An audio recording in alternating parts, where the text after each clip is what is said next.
Choosing Life by ginnyrules27, Chapter 63. Backpack, Check! water bottle, Check! coloring book to ensure you don't get into trouble. Dad! Hades chuckled at the look his 6-year-old was giving him. Or was she now 7? Hades wasn't going to lie. It seemed to go by in the blink of an eye for his youngest. It still seemed like yesterday Rhea had been born, and now he was taking her on a father-daughter day to the Isle.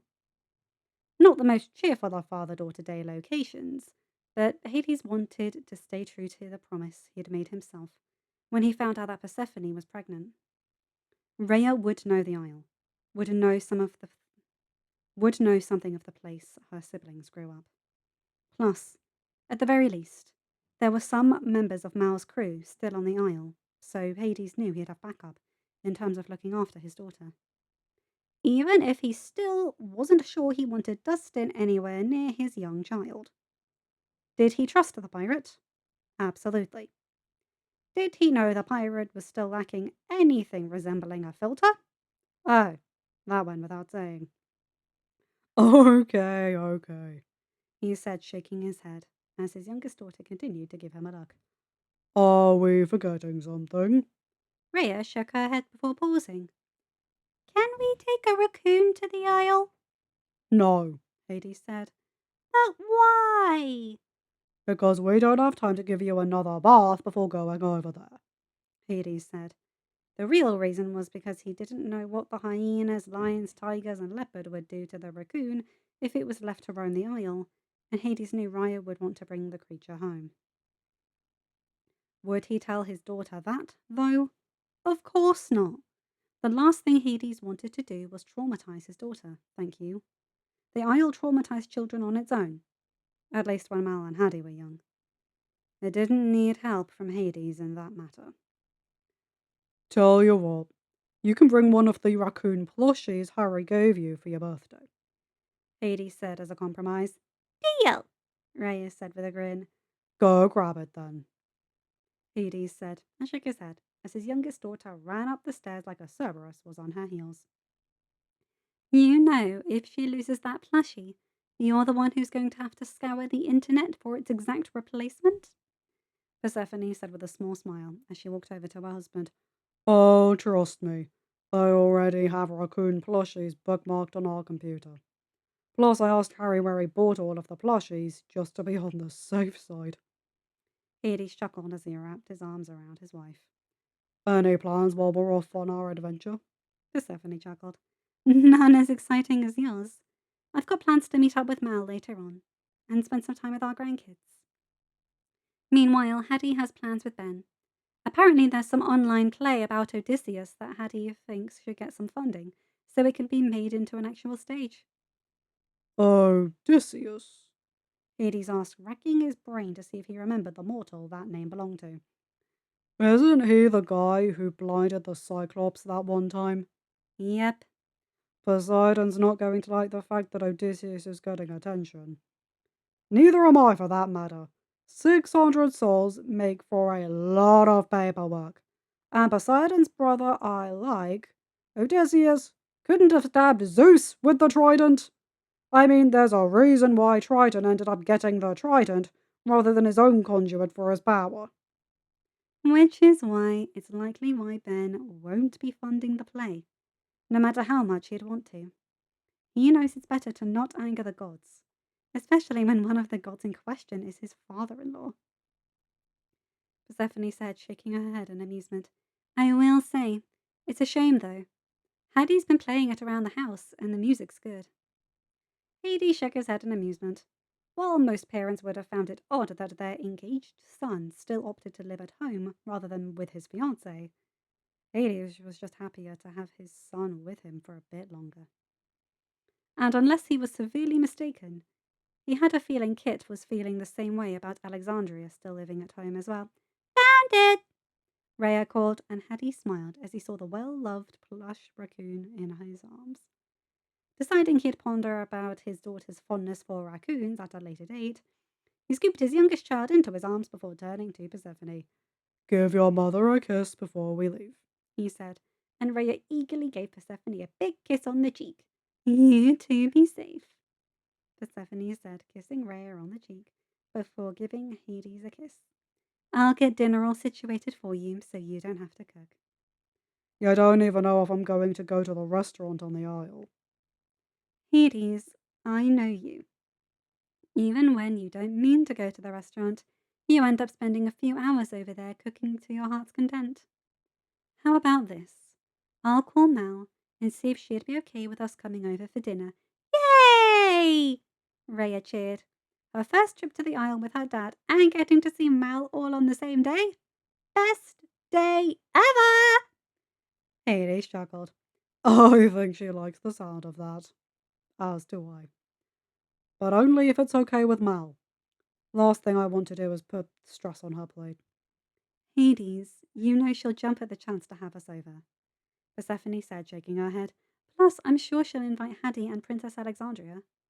And maybe even Uma, Harry, and their daughters, if Uma's not off on a trading route. Will Gil and Macaria be there? Rhea asked. I like Gil. He tells funny stories. I don't know, but I can ask Mal. Okay, sweet pea? Persephone asked. Okay, Mum. Hades chuckled and shook his head. Of all the things I could have predicted about my life, my daughter enjoying to spend time around Gaston's youngest son is not something I would have thought up in my wildest dreams. I think it's sweet, Persephone said. Plus, it means she'll get to spend time around all her cousins. I didn't say it was a bad thing, Steph. And did we ever learn how Gaston's son and Macaria became a thing? I think it's at the point that not even they know, dear, Persephone said, shaking her head. I could ask them. Rhea spoke up. Maybe some other time, Hades said. Right now, you and I have an aisle to get through. Rhea grinned. All thoughts about asking Macaria and Gil how they formed their relationship forgotten. Hades, though, wasn't naive enough to think his daughter had entirely dropped the matter. He raised both Mal and Haddie. He knew his children by this point. Hades and Rhea quickly transported themselves to the Isle. Hades and Rhea quickly transported themselves to the Auridon side of Persephone's portal, and Hades had to smile as Rhea giggled slightly as they walked through the portal to the underworld. It had been a while since the underworld had the sound of children's giggles bouncing off the walls of the caves. All right, kiddo. Since you're too young to really see the underworld, aka experience a take your kid to work day, how about we go see the Isle location of your old man's restaurant? Hades said, Okay. Rhea grinned. She knew from Mal that their dad had a scary job, but Mal had also told her that their dad would do anything to protect his kids. So she had nothing to worry about. Dad? Rhea asked as they made their way to the restaurant.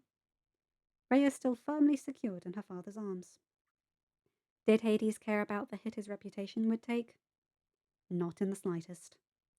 If anyone was still on the Isle, they were someone who had no chance at becoming good, and that was not someone that Hades wanted to risk being around his daughter.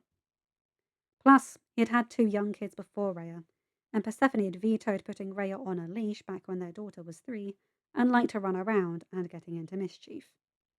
If she couldn't run off, she couldn't get in trouble. Hello, Smee. What are we making today? Hades called as he walked into the restaurant, apparently not having heard his daughter's question. Waffles? Rhea asked, her previous question forgotten as Hades sat her down on one of the seats at the counter. Mr. Smee chuckled from his spot behind the counter. Just like Hades, the pirate had earned the right to go back and forth from the Isle to Auridon without consequence. Hades, though, was rather surprised to see Smee in that day, as Harry had informed Hades that Harriet was finally pregnant, but asked him to not say anything yet, because the girls wanted to tell Smee first, before the news got out. Hades would have thought Smee would be celebrating with his first time being a grandfather, unless the girls hadn't informed him yet. Any plans after work today, Mr. Smee? Hades asked as he set Rhea down on one of the stools that faced the counter. The raccoon plushie set firmly on the counter to avoid any harm coming to it. Oh, why, yes, Lord Hades. Sammy and Harriet have invited me over, and the boys as well, to their house for dinner. They said they have some wonderful news to share with me. Mr. Smee said with his usual smile. I can't imagine what it'll be, though. Sammy always calls me whenever the swim school reaches another milestone, as their business and their anniversaries, and for months. Maybe they're getting a puppy, Raya spoke up, looking up from her colouring. Dad, can we get a puppy? Depends. Is this puppy grey and black and has a striped tail and likes to eat garbage? Hades asked, raising an eyebrow as he looked at his daughter through the window of the kitchen. Maybe? No, Raya, we're not getting a raccoon. Aww, Raya pouted. Hades shook his head. Trust me, kid. Your sister and brother have already tried the act cute to get what you want routine. It didn't work for them. It won't work for you. And no asking your grandmother. Smee chuckled as he turned to Hades. How did you know she might ask Lady Demeter?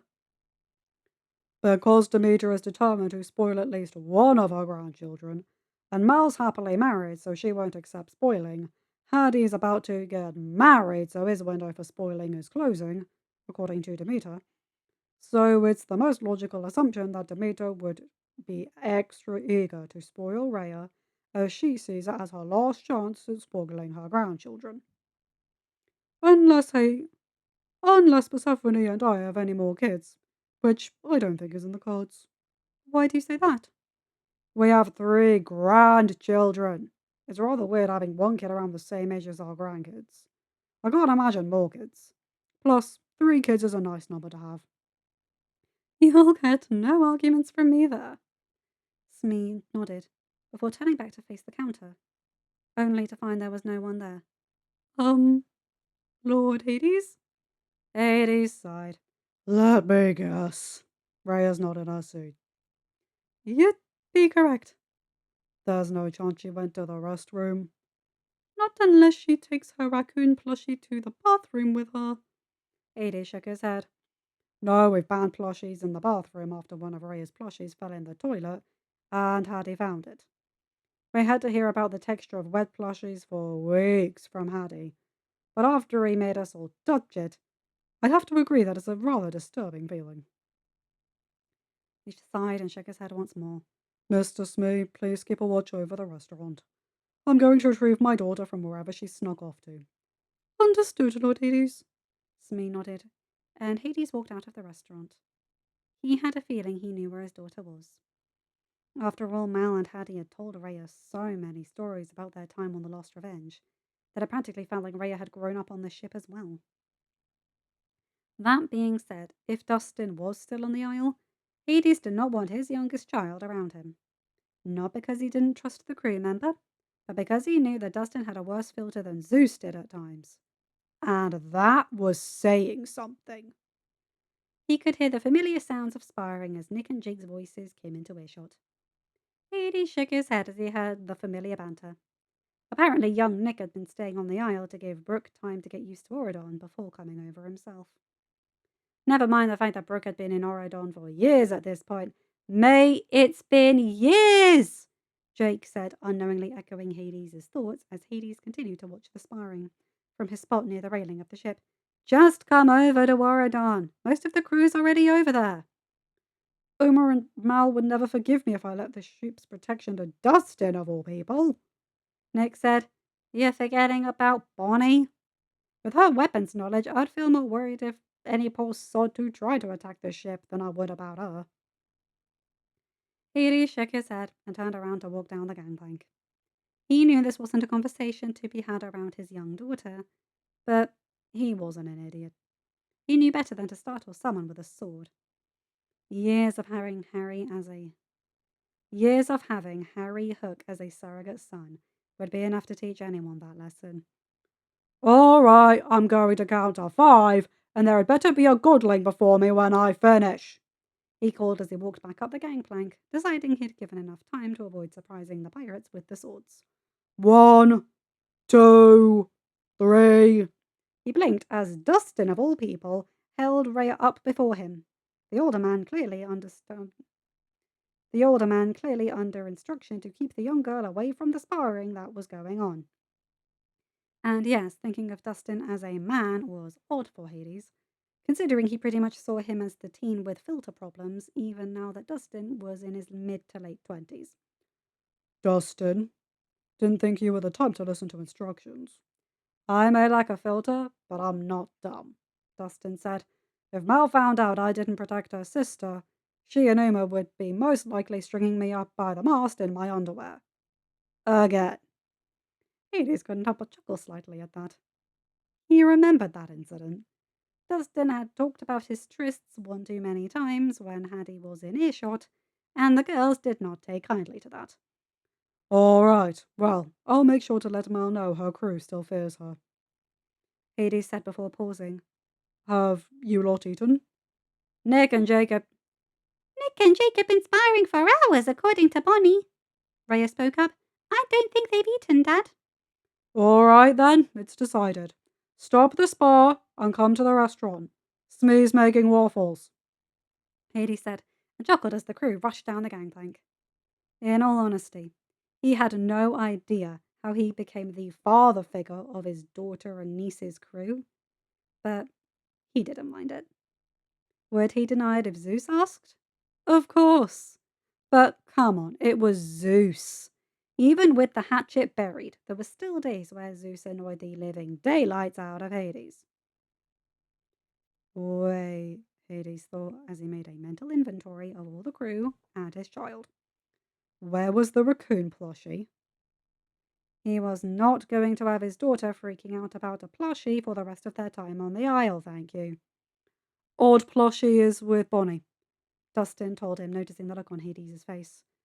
We don't know what it is, but we're all too afraid of what Mal will do if we make our sister cry because they got lost or ruined to question it. Showing the brain I knew you had in there, Dustin. Hades nodded. You get bacon with your waffles. Sweet! Dustin grinned, and Hades shook his head and chuckled. No matter how old the VKs got, their temptation of extra food never failed to turn them back into kids. Although the fact they had apparently never heard of a raccoon broke something in Hades' heart. Maybe our next father-daughter visit can include us bringing one of those creatures to show the crew, Hades thought as he busied himself in the kitchen of his restaurant. Though, memo to me, keep it away from the various wildlife that live here. He was not going to be the reason his child got traumatized. He'd leave that for visits to Olympus and meeting Ares. Thank you. End of chapter. Hi guys, hope you enjoyed that one. I like that one. Ginny, you've done it again. Him being a father figure to the whole crew because, oh yeah, he's Mal's dad. We eat there sometimes, and it just grows into, okay, you lot, let's go and get some grub in you. If you haven't eaten today, come on. And it's just like, I love that. That's how Found Family works. And Ginny, you are a mistress at this. It's amazing. Also, referencing Epic the Musical. Oh, I love it. I love that musical. Though there are some songs I genuinely can't listen to because it's so intense. But I'm always humming Legendary, Would You Fall in Love with Me Again, and Dangerous. I love those songs so much. And one more thing that's really heartwarming for me. When Persephone called Araya Sweet Pea, that's my mum's nickname for me. She calls me Sweet Pea and Treasure. So reading that in this, done by you, love it. Anyway, you guys know the drill. Remember to like, comment, and subscribe. Check me out on Patreon and Coffee. Links are in the description below. And have a good day, night, or whatever time zone you're in. Have a good day, night, or what? Bye, my guys, gals, and non-binary pals. I'll see you in another video. Take care.